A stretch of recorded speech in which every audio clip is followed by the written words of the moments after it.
सबसे तार्किक निष्कर्ष यह है कि भारत की आबादी बढ़ने की गति मध्यम पड़ी है। आबादी की वृद्धि दर न केवल स्थिर है बल्कि गिरी है। समस्या यह है कि हम संख्याओं के आसानी से जोड़कर कुछ भी निष्कर्ष निकाल नहीं सकते और ना ही हम इसे प्रोजेक्ट कर सकते हैं। भारत की जनगणना में धार्मिक डेटा अक्सर बाद में सार्वजनिक होते हैं। जाहिर है ये डेटा हर तरह के डर और पक्षपातपूर्ण अटकलबाजी में ईंधन की तरह काम करते हैं। धार्मिक डेटा गैर हिंदुओं के बारे में भ्रम तथ्य बनकर आते हैं। जब ये डेटा सार्वजनिक होते हैं तो अनिवार्य निष्कर्ष भ्रम अटकलबाजी के रूप में सामने आते हैं, लेकिन फिर भी यह अपने आप में खतरनाक होता है। 2001 की जनगणना के आधार पर कहा जा रहा है कि 220 सालों में भारत के मुसलमान हिंदू आबादी के बराबर हो जाएंगे। 1991 की जनगणना में मुसलमानों की आबादी 10 करोड़ 67 लाख थी, वहीं हिंदुओं की आबादी 69 करोड़ 1 लाख थी। 10 साल बाद मुसलमानों की आबादी बढ़कर 13 करोड़ 82 लाख और हिंदुओं की जनसंख्या बढ़कर 82 करोड़ 76 लाख हो गई।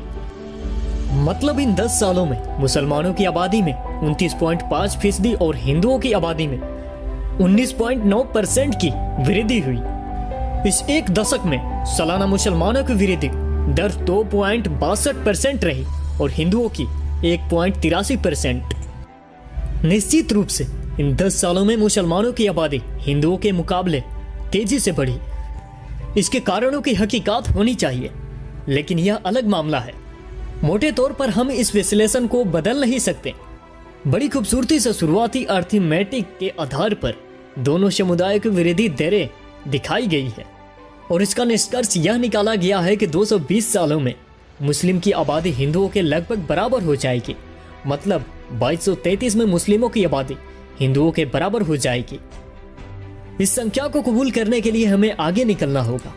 क्या 220 साल बाद ऐसा होने का डर दिखाकर हमारे स्थानीय नेता भड़काने की कोशिश कर रहे हैं, जैसा कि 500 साल पुरानी बाबरी मस्जिद को लेकर उकसाने की कोशिश की गई थी?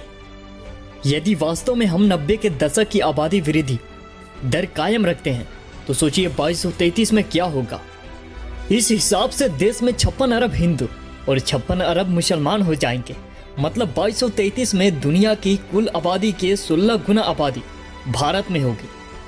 यदि इससे भी आप चकित नहीं हो रहे हैं तो फिर ऐसा सोचिए, अभी जिस जगह पर आप शांति से इस वीडियो को देख रहे हैं वहां 2233 में 100 भारतीय होंगे। इसमें 50 हिंदू और 50 मुसलमान होंगे। मतलब अभी एक भारतीय की जगह 100 से ज्यादा भारतीय होंगे। यहाँ हम ईसाई, सिख, जैन, पारसी और बौद्ध की तो बात ही नहीं कर रहे हैं। देश की आबादी में ये समुदाय भी आते हैं। यदि इन्हीं कसौटी पर हम ईसाई आबादी को कसते हैं तो और अंकित करने वाली स्थिति सामने आएगी। इसका नतीजा और हास्यास्पद है। 1991 में ईसाई आबादी 19 मिलियन थी, जो 10 साल बाद 2001 में 24 मिलियन हो गई। मतलब इन 10 सालों में मुसलमान वृद्धि दर 2.36% रही। इस फिगर के मुताबिक 670 साल बाद ईसाई की आबादी हिंदुओं के बराबर हो जाएगी। मतलब तब देश में ईसाई 195 ट्रिलियन और 195 ट्रिलियन हिंदू हो जाएंगे। जी हाँ, ट्रिलियन अभी की दुनिया की कुल आबादी के 60,000 गुना आबादी इस देश में होगी। तब एक भारतीय की जगह 4 लाख भारतीय होंगे। इस तरह के बेतुके तर्क पर लोग भरोसा करने लगते हैं और आंख मूंद कर इसे सह लेते हैं। स्थानीय नेता इन बेतुके तर्कों के सहारे पब्लिक के बीच भ्रम पैदा करते हैं। सबसे बेतुका तो यह है कि 220 साल और 670 साल बाद का डर लोगों के बीच पैदा किया जाता है। जाहिर है आज की वृद्धि दर में इतने लंबे वक्त बाद कोई भी तब्दीली आ सकती है। उम्मीद करते हैं कि यह वीडियो आपको समझ में आ गई होगी। तो हमारे चैनल नॉलेज टीवी को सब्सक्राइब करके बेल आइकन को जरूर दबा दीजिएगा।